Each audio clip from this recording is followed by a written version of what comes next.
हम औरतों को अपनी इज्जत करवाना आता ही नहीं है।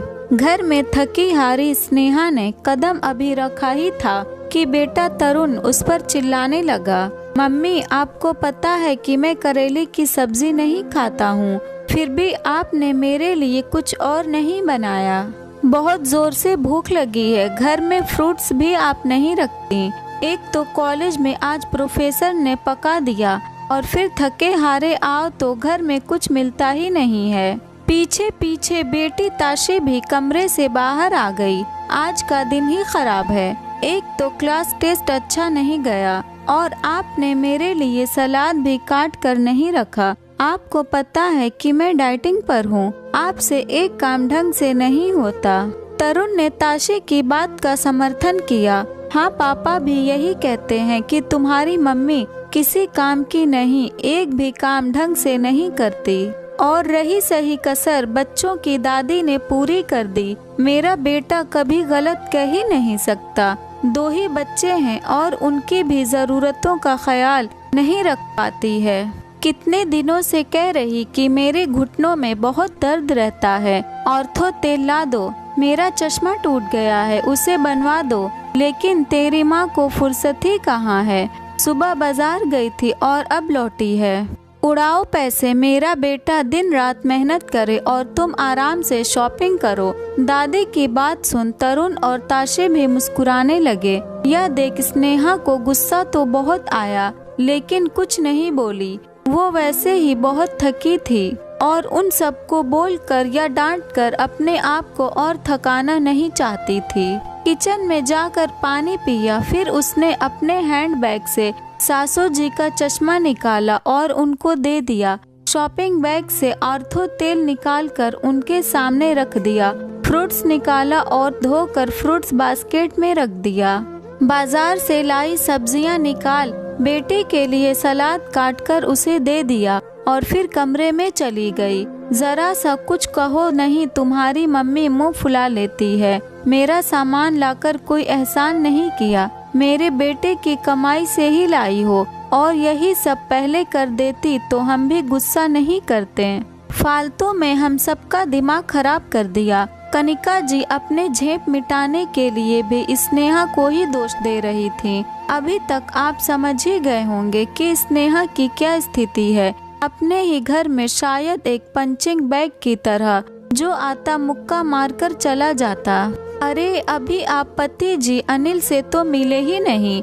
जब घर के बाकी सदस्यों का यह व्यवहार था तो उनसे कुछ अलग की उम्मीद बिल्कुल भी मत करिएगा। शाम को घर आते ही कनिका जी ने दिन का सारा ब्यौरा बेटे को सुना दिया कि स्नेहा की वजह से तरुण और ताशी भूखे रह गए और बाजार से लेट आई तो वो भी दवा समय से नहीं खा पाई। अनिल का मूड ऑफिस में बॉस की डांट के कारण वैसे ही बहुत खराब था और घर पर स्नेहा की शिकायत, उसका भी सारा गुस्सा स्नेहा पर फूट पड़ा। यार तुम करती क्या हो घर में? मैं ऑफिस में बॉस की डांट सुनूं और घर पर आकर तुम्हारी काम चोरी की शिकायतें सुनूं? किसी काम की नहीं हो। मेरा घर अगर तुमसे नहीं संभाला जा रहा है तो साफ साफ कह दो, मैं नौकर रख लेता हूँ। कम से कम इस रोज रोज की शिकायतों से तो बच जाऊंगा। स्नेहा, जिसने अपने 20 साल की शादी में सिर्फ पति, बच्चे और सासू जी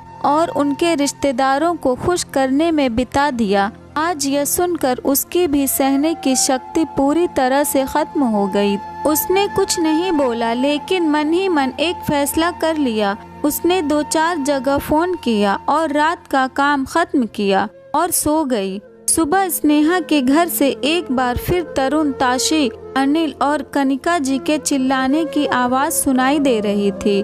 मम्मी, मेरा दूध ब्रेड कहाँ है? मुझे आज ओट चाहिए। बहू, मेरे लिए आज उपमा बना देना। स्नेहा, मेरा टिफिन और नाश्ता कहाँ है? स्नेहा किचन से निकल कर आई।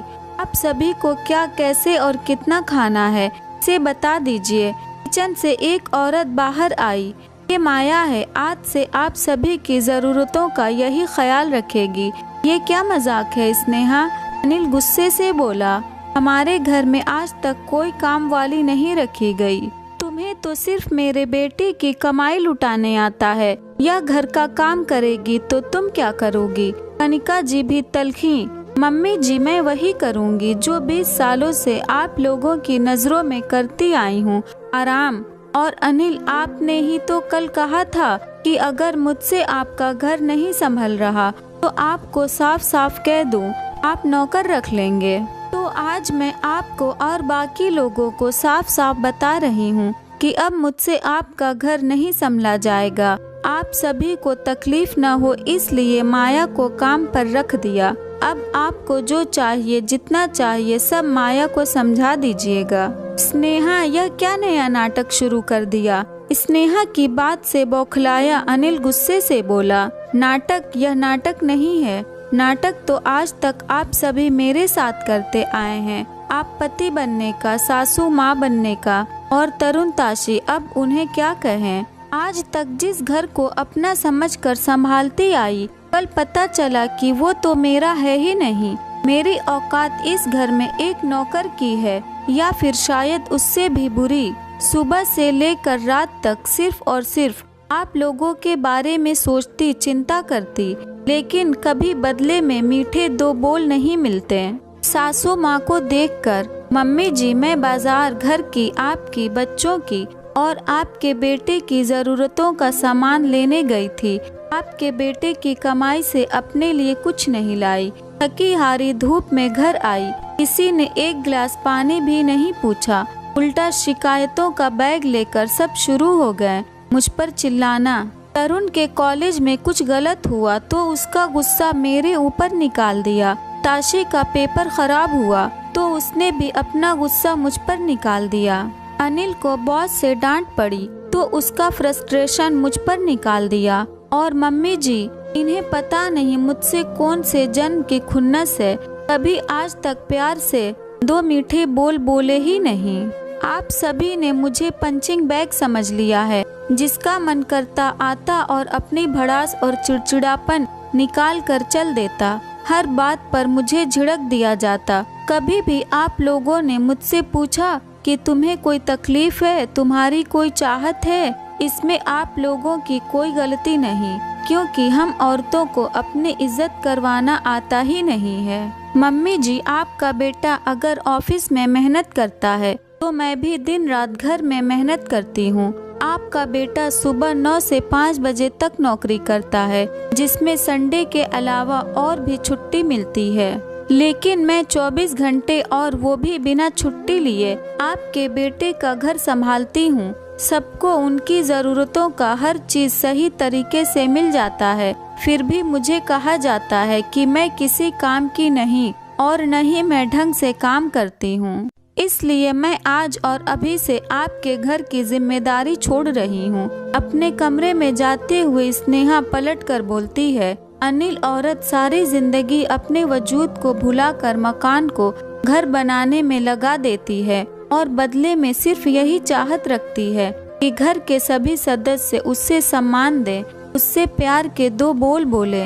लेकिन अफसोस, मैं पूरे घर की जरूरतों का ख्याल रखती हूँ, लेकिन तुम सब मिलकर भी अकेली मेरा ख्याल न रख सके। सभी की आंखें शर्म से झुक गईं। सच ही तो कहा था स्नेहा ने। सभी ने जाने अनजाने उसे पंचिंग बैग समझ लिया था। अगर आपके घर वाले भी आपके साथ यही व्यवहार कर रहे हैं तो आप भी पंचिंग बैग बनना बंद कर दें। आपको हमारी कहानी कैसी लगी कमेंट करके बताइए और प्लीज फॉलो